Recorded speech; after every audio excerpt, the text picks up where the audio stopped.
Raise your hand now if you won't make that pledge tonight. Mr. Trump. So, Mr. Trump, to be clear, you're standing on a Republican primary debate. I fully understand. The place where the RNC will give the nominee the nod. I fully understand. And that experts say an independent run would almost certainly hand the race over to Democrats and likely another Clinton. You can't say tonight that you can make that pledge. You've called women you don't like fat pigs, dogs, slobs, and disgusting animals. Your Twitter account... Only Rosie O'Donnell. I don't trust President Obama with our records. I know you gave him a big hug, and if you want to give him a big hug again, go right ahead. The hugs that I remember are the hugs that I gave to the families who lost their people on September 11th. Those are the hugs I remember, and those had nothing to do with politics, unlike what you're doing by cutting speeches on the floor of the Senate, then putting them on the internet within a half an hour to raise money for your campaign. I would add to that this election cannot be a resume competition. It's important to be qualified, but if this election is a resume competition, then Hillary Clinton's going to be the next president, because she's been in office and in government longer than anybody else running here tonight. It's time that we recognize the Supreme Court is not the supreme being, and we change the policy to be pro-life and protect children instead of rip up their body parts and sell them like they're parts to a Buick. We need to take lessons from Donald Trump if we're really going to learn it. Hey, here's the thing about Donald Trump. Donald Trump's hitting a nerve in this country. He is. He's hitting a nerve. People are frustrated. They're fed up. They don't think the government is working for them. And for people that want to just tune them out, they're making a mistake. You look at Egypt, probably the best relationship we've had in Israel, at least in my lifetime, incredibly important. You look at the Saudis. In fact, earlier this year, I met with Saudi leaders and leaders from the United Arab Emirates, and I asked them, what's the greatest challenge in the world today? Set aside the Iran deal. They said it's the disengagement of America. We are leading from behind under the Obama-Clinton doctrine. America's a great country. We need to stand up and start leading again. And we'd have allies not just in Israel, but throughout the Persian Gulf. Keith Kerr of Santa Rosa, California. I'm a retired brigadier general with 43 years of service, and I'm a graduate of the Special Forces Officer Course, the Command and General Staff Course, and the Army War College. And I'm an openly gay man.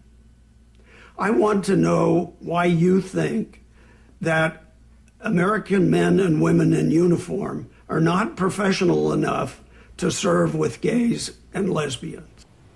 I want to point out that Brigadier General Keith Kerr is here with us tonight. Glad you're here.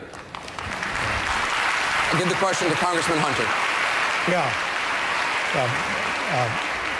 General, thanks for your service, but I believe in what Colin Powell said when he said that having openly homosexual people serving in the ranks would be bad for unit cohesion. And the reason for that, even though people point to the Israelis and point to the Brits and point to other people as having homosexuals serve, is that most Americans, most kids who leave that breakfast table and go out and serve in the military and make that corporate decision with their family, most of them are conservatives. And they have conservative values, and they have Judeo-Christian values.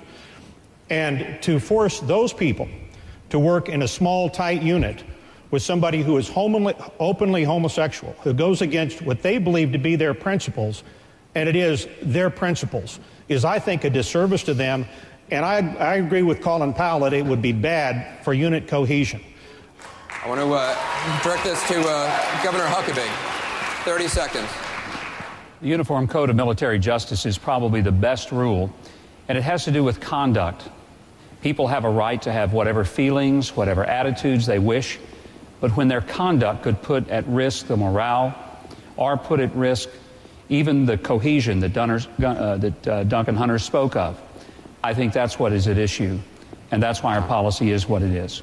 Governor Romney, you said in 1994 that you looked forward to the day when gays and lesbians could serve, and I quote, openly and honestly in our nation's military. Do you stand by that? This isn't that time. This is not that time. We're in the middle of a war. The people who have watched... Do you look forward to that time, though, one day? I can listen to the people who run the military to see what the circumstances are like, and my view is that at this stage, this is not the time for us to make that kind of a change. Is that a change in your position from... Yeah, I didn't think it would work. I didn't think don't ask, don't tell would work.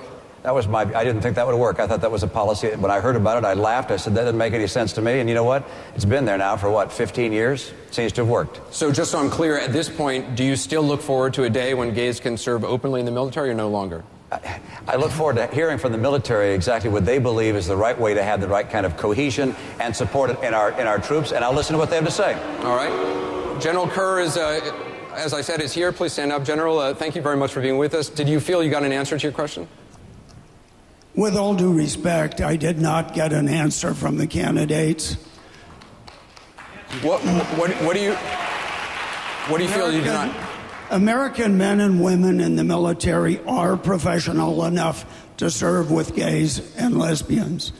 For 42 years, I wore the Army uniform on active duty, in the reserve, and also for the state of California. I revealed I was a gay man after I retired. Today, don't ask, don't tell is destructive to our military policy. Every day, the Department of Defense discharges 2 people, not for misconduct, not for the unit cohesion. Wait, the mic has been lost. You've lost. Is the mic not working?